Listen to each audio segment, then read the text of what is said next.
I love, Billy, that you stayed entrenched there. That just Grandma. On what? The old woman? It's her fault. Shouldn't have been there.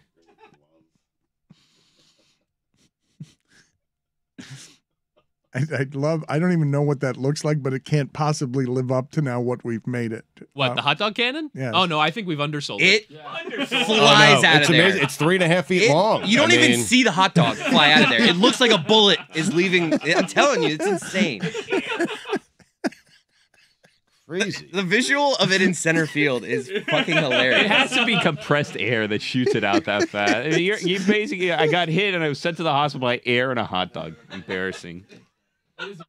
You can't deny that you'd love to be the one with the trigger on that thing, right? That seems like Are you kidding me? I have to be mean, honest. the for power. Me, the sweetest gig would be testing, because they had to have tested this hot dog cannon before they used it in the game. There was a meeting where they sat down and go, "All right, we have a hot dog cannon. However, we've got to get it. We've got to make sure that it's safe. We got to, and so there is a day where in an empty Citizens Bank ballpark, they fired off 100 hot dogs out of this cannon. And then they decided, let's put him in center field. This could get a little dangerous. But Billy is shaking his head, and I imagine is because he's looking with judgment at Whittingham. I and mean, is he's saying, longing for the most exciting part of it is the meetings about it and the testing of it, not actually going to when it's action time. Stugotz is showing me a video of the Philly Fanatic, and he's just, all it can be described as, just imagine a giant hot dog, okay, that's like a tube, and what's going to fire out of that thing is going to look like it's pelting the audience with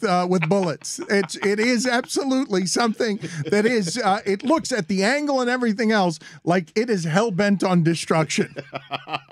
It is something that any one of us would love to be the Philly Fanatic in this situation, firing this thing at people, because you would absolutely and could absolutely get the joy of hitting someone in the back of the head with a hot dog. The fans around that woman are also more to blame than the Philly Fanatic is. Wow. When you're in a crowd, you enter a pact with the people around you that if something's coming, everyone's trying to grab it. Stop, Billy. Everyone needs to try to get a ball. Everyone tries to need to get a shirt. A great shout. It has to hit someone's hand before it hits her eye. Billy, There's you'd no move out of the way chance. so fast.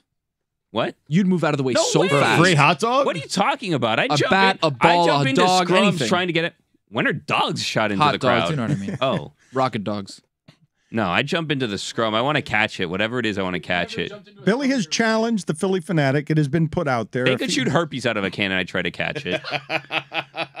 Philly Fanatic has been challenged to come down here and shoot this rocket cannon of hot dogs at Billy. Billy says he'll be across the street and he will catch them, even if they have a sexually transmitted disease. We will get to funniest thing from the sports weekend in a second, Stugotz, but I have been negligent in not talking today about what I believe to be the evolution of the sports media troll, in a way that if you enjoy the artistry of some of this gas-bagging stupidity that we do around here, if you grew up on the idea of sports opinion matters because somebody in a sports code is talking about it on ESPN, we've proudly let you see behind the curtain on what some of these grifts are on Skip Bayless and Colin Cowherd. But the next evolution of this is the one that's said out loud by Nick Wright when he tells you he got to this entire industry and he's like, wait a minute, you say the thing that's not taken of all the takes is that LeBron is better than Michael Jordan? Fine, I got it. I'll take care of this because I don't actually care who's better 1 to 5, but I'm going to inflame and make people insane by just staking the position, the controversial position that LeBron is better than Michael Jordan. LeBron shuffles off to the side of the stage, and now Nick Wright tries to get in with Durant. With Durant, he keeps saying he just shifted. He pivoted because LeBron's not relevant, and he's now saying Giannis is the best player in the world. It pisses off Durant. He says it must suck to be Kevin Durant, always second place, always second best, always the second guy to what's next. As soon as LeBron gives up the mantle, here comes Giannis and takes it from him. And Kevin Durant responds, because he cannot help himself, "Don't feel bad for the god. Life has been incredible, little Nicky." because Nick Wright, he's making fun of Nick Wright's appearance because he looks like the Adam Sandler character. Sure. And Nick Wright wins because he's now engaged Kevin Durant in this nonsense and this just unbelievable stupidity that would be even better if Durant were in on the joke. If Durant, he's never in on the joke, weren't like being sensitive and was like, okay, who cares who's the first best, who's the best, who's the third best? But Nick Wright is now just sort of elbowing his way into the paint with like, Giannis is better. Giannis is better than you. Giannis is better than you. You used to be second, and now you're still second. But it's not because you went from second to third. It's because somebody jumped over you. Giannis, why? Because I said so. I have to be honest, that is not the Nick Wright story I thought you were going to bring up. The Nick Wright story I thought you were going to bring up is that LeBron James won a Razzie for Worst Actor for his performance in Space Jam, and Nick Wright twisted that into further cementing his status as the GOAT. On First Things First, he turned winning an award for Worst Actor into this is a greater reason why LeBron. Look at all the accolades, all the things that LeBron has done over the course of his career, and you can add Razzie to that list now. I thought the Nick Wright story he was going to go with was he was a guest on the Greg Cody podcast, Yeah, same. I thought starring you were Greg gonna Cody. say that. Yes. Yeah. Featuring Greg Cody So or that's a with fine. Greg Cody, Yeah. but not starring Greg Cody. Please get it right. We will do funniest thing from the sports weekend now, but salute to you, Nick Wright, because that's the way to do the grift right there. It is the dumbest possible thing, and it works because I don't believe that the great majority of people watching sports television know the inside joke that the listeners to this show know. That I don't even know how many places Nick Wright has said that. He told us that. I don't know how many other people he's told that, but he just couldn't believe that the corner was open on the most controversial thing I can say to make myself more relevant. Is LeBron is better than Michael? How is that available to me? Fine. I will just make the arguments and again and again and again, and I'll become the opposite or the evolution of Skip Bayless, who spent the entire career ripping LeBron. Right. You got two guys you got polar opposite stances, and they both climb just grifting off of the wake of LeBron James and just how people feel about him, whether it's to laugh at him. We certainly didn't appreciate the excellence the way we should have for a guy to be that relevant for 20 years in a cutthroat ecosystem where everyone is always coming for your style, for your championships. 20 years? The dude is the most popular in the sport, the most talked about in the sport. You're talking about Skip, right? Funniest thing from the sports weekend. Hey people, tell us what in the sport made you laugh hardest this weekend. It is a segment we call What Made You Laugh This Weekend. Ha ha ha! Funniest thing from the sports weekend is presented by our friends at CBD MD. Lewis, what was the funniest thing from the sports weekend? Nike basketball tweeting, can't spell championship without a K, and as the English language will have it, you can. They did that can? with a few different things, right? I think that was what they were going for, misspelling it, wasn't it, on purpose? It was sort of like Stugotz's weekend observations. What? But you can't spell anything without Talking about. Coach K. We can't talk enough about that ending. North Carolina is, this is their greatest season ever. Unquestionably. They could lose tonight, though. They had Michael Jordan. Oh, they don't care about tonight. They do care about tonight. They've already won 2 titles. I mean, his last game at Cameron Indoor and then in the Final Four. They put it on the poll, Guillermo. They're the national champions regardless of what happens tonight. Put it on the okay? poll, Guillermo. Can North Carolina win its third championship third national championship tonight? I talked to someone that went to North Carolina this weekend. They said we buried him, dug him up, and buried him again. It's incredible. Like, I saw this great video that CBS Sports put out of one of their analysts doing a whole thing of North Carolina has one on Duke forever. Yeah. They will never, ever repay what North Carolina has done to them this season. I think at LeBatard Show, you should put on the poll, will North Carolina's championship tonight be its third best championship this season? If they win, It will mean the least. Yes. I mean, it's unbelievable. Kansas. You look at, I know a lot of people were talking about Duke was 50-49 in the rivalry through 99 games. This was their 100th game. So, of course, North Carolina makes it 50-50, buries Coach K, finishes his season. Never happened before. and gets the joy of not just advancing to the final game and enjoying the holy hell out of the weekend, but you ended that dude's career and he couldn't beat you as punctuation. You think maybe he comes Wait back? and see. Wait and see. It's going to be like... Oh, I'm 100% certain he's coming back.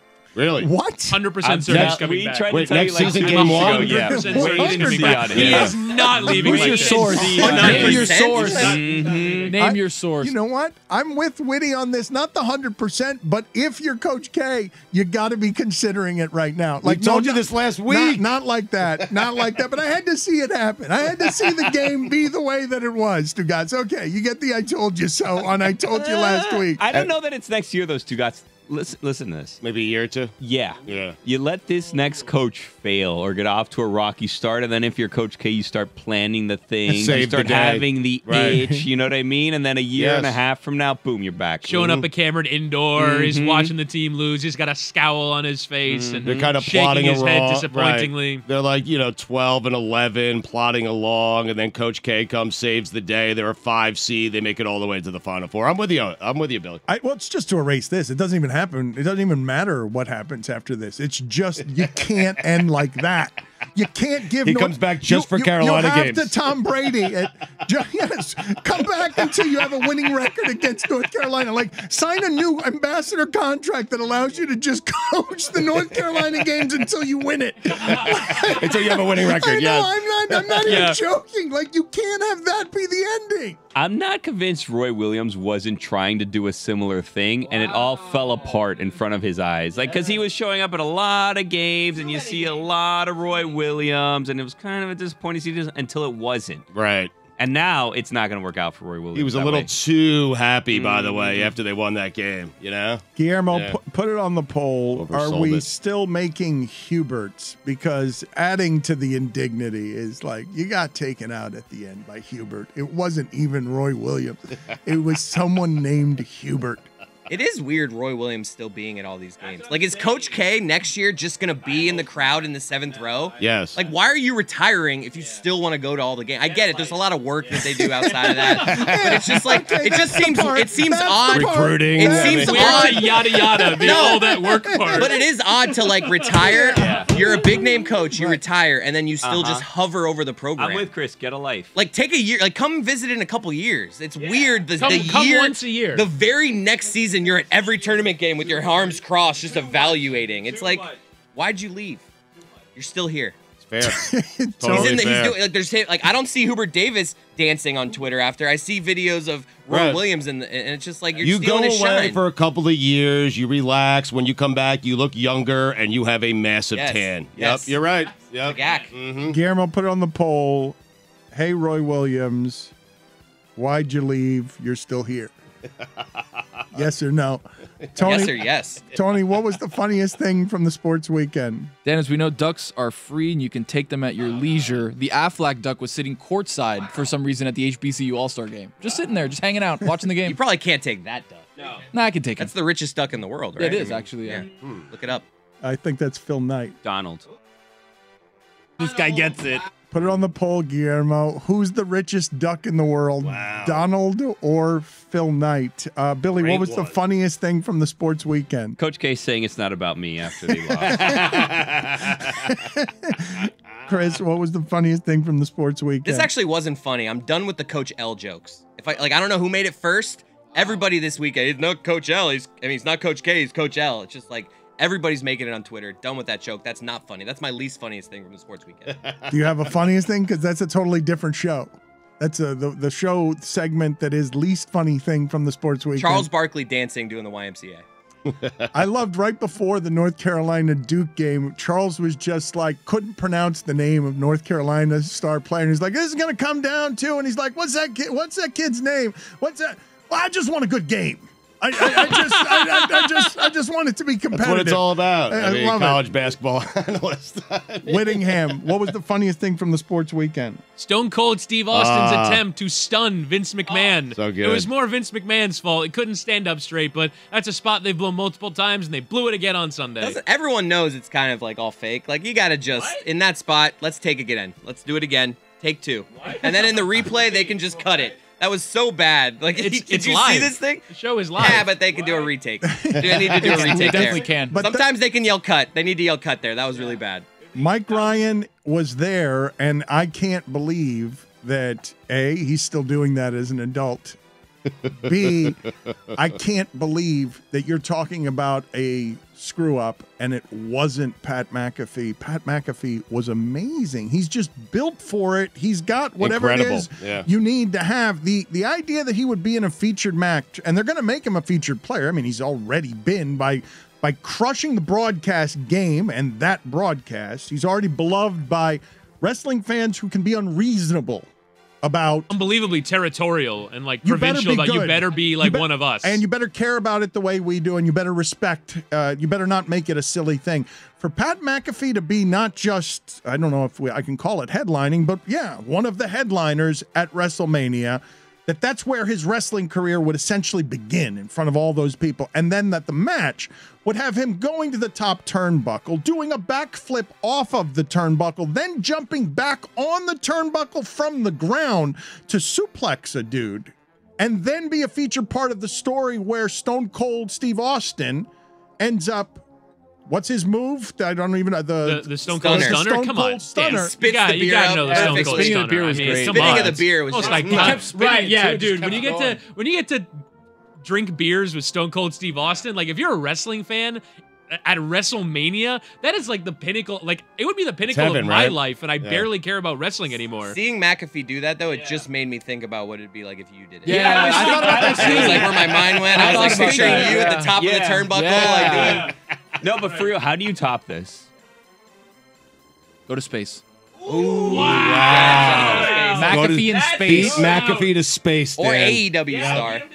The only He's going soon. There's no doubt, right? Yeah. The only story in wrestling, the only thing that I can imagine, if imagining myself just shitting myself in that situation, would be the story The Rock tells about his most embarrassing moment when he was standing on the turnbuckle feeling like a gladiator god, and one of his testicles was hanging out of the bottom of his shorts, out of his trunks. Freeze. Stugotz, what was the funniest thing from the sports weekend? I'm thinking about doing stupidity from space. Whoa. That's what I'm thinking about. I'll expense it. Is that the funniest thing from the sports weekend? Or you No, just it's the wanted to make LeBatard Show DraftKings parlay picking Villanova and Duke to win. We need to start stamping those with a responsibility that shames one person more than any other. Like, we need to have this are Stugotz's picks, these are Dan's picks, so that we can all carry the shame around of this. That it's not just that our parlays are losing, it's that they're embarrassingly bad, that we are making bad picks that don't come close to being successful. Bet the opposite then. I mean, Well, a lot of people claim they're fading it and making millions. Some are saying that those picks were actually right on. You know, because you pick one upset and you pick one favorite. And that's what happened. One upset won and one favorite. It just happened to be the opposite upset and the opposite favorite. I see. Yeah. It's not that off. It's really off. In No, that- some are saying it's not. Yeah. In theory, it was right. The theory was right. It was just, you know. Is it? I don't Yeah. feel like the theory is right. Yeah, that one of it- the lower seeds beat one of the higher seeds, and one of the higher seeds beat the lower seed. Just the opposite of how we thought it would happen. But it happened just the way we were But thinking. take me through the labyrinth that is us picking that game. Who picked that game? Who picked that parlay? That parlay, I got a text from Stacy while we were calling the Marlins game saying you guys have picks, and I said, "Oh, got to do this while we're calling the Marlins." This is game. how So I sent it, yeah. consistently it keeps happening, where somebody is reminding you at the last minute, and you, who don't care about gambling, aren't watching college basketball, He was have close, no. though. Got to like, make sure we get it in, you are- know. But you're legitimately the least informed because you don't gamble, you don't care about this stuff. I feel like I watch as much college basketball as everyone else here. he's right. I mean, we're all going to pretend we're experts at college basketball once nobody month knows a year. No one knows anything. Come on.